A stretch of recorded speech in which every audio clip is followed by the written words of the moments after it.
Hey everyone, we're back now for the second half of today's Abbott and Costello double feature, and for that we have their 1951 movie, Comin' Round the Mountain. Now, singer Dorothy McCoy, Dorothy Shay, has proven to be a hit at a New York nightclub, but her agent, Al Stewart, Bud Abbott, has decided to bring in another one of his clients, magician Wilbert Smith, Lou Costello. Now, Wilbert bombs, which results in both him and Dorothy being fired from the nightclub. However, while he was trying to escape for his trick, he gave off a very distinctive yell, which Dorothy recognized as being from her own hillbilly family, the McCoys. Now, she said that Wilbert's grandfather had left a treasure that would only be revealed when one of his kin arrives. So, she takes him and Al back to the hills. Once there, she tells them about the feud between the McCoys and the Winfield family. Yep, they made use of that old hillbilly cliche. Now, when they meet the McCoys, Granny, Ida Moore, takes a liking to Wilbert and welcomes him to the family.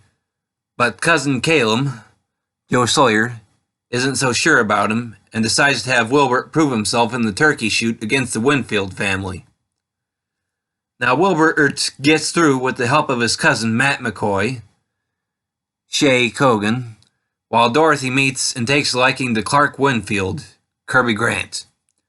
Uh-oh, we have a Romeo and Juliet type romance here. Now, Wilbert's current marital status leaves Caleb and the rest of the family playing matchmaker.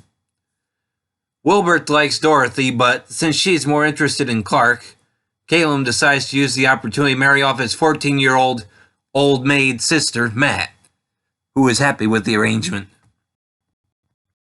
Now, Wilbert doesn't like the idea, and quite frankly, neither does Granny, mostly because she's still in favor of the feud with the Winfield family. So she advises Wilbert to go to the witch Aunt Huddy, Margaret Hamilton, for a love potion. Now, they get the potion all right, but more people drink it than they were supposed to, resulting in a lot of confusion. Now, for me, Coming Around the Mountain has some of my favorite scenes from the entire Abbott and Costello filmography. One of them is the scene with Margaret Hamilton, who is best known for her role as the Wicked Witch of the West in The Wizard of Oz, who, once again, plays the witch here. Now, Bud and Lou's characters come to her seeking a love potion. When she demands payment beforehand, Lou is willing to pay, but Bud is skeptical.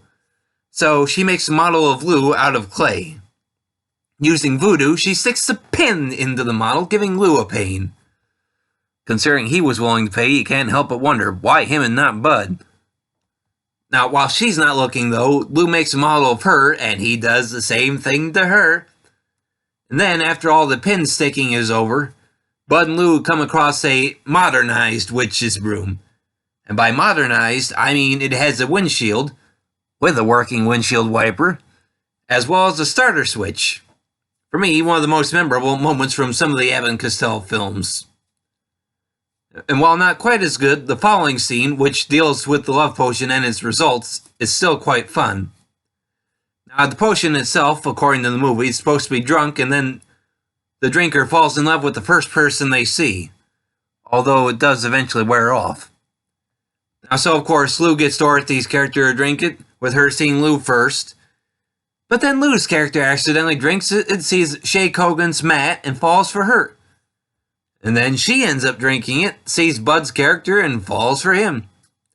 Now, with all the arguing and then the subsequent wedding, it's a lot of fun. Of course, they also have the leader of the Winfield family, Devil Dan, as portrayed by Glenn Strange, drink it too, and he sees Lou's Wilbert. Although he just becomes an affectionate friend instead of a lover. Still, it's a fun moment. Now, as for the rest of the movie, I would for the most part say it's a lot of fun. I mean, with the presence of Dorothy Shay as the Manhattan hillbilly, the movie once again goes into musical territory, which gives me mixed feelings. On the one hand, I find the music itself to be less than memorable, but on the other, I can't help but feel like the songs seem to work well enough for the movie. And by that, I mean their style works with the hillbilly style, as the songs themselves don't really advance the plot. but at least that's a plus that the music works for the movie.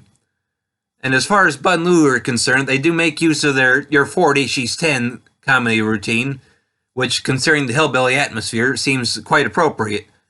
And of course, it's still funny. Now, this movie may not be one of the absolute best Abbott and Costello films, but I enjoy watching it every now and then, as it is worth a few good laughs. So, as you can guess, I still rank it high enough to warrant recommendation. If you get the chance, try to see it.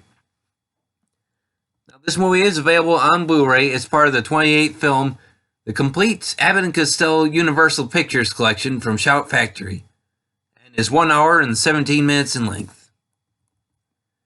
Well, that should be all I have to say on this one, everybody, so thanks for listening, and I hope you'll keep tuning in for more.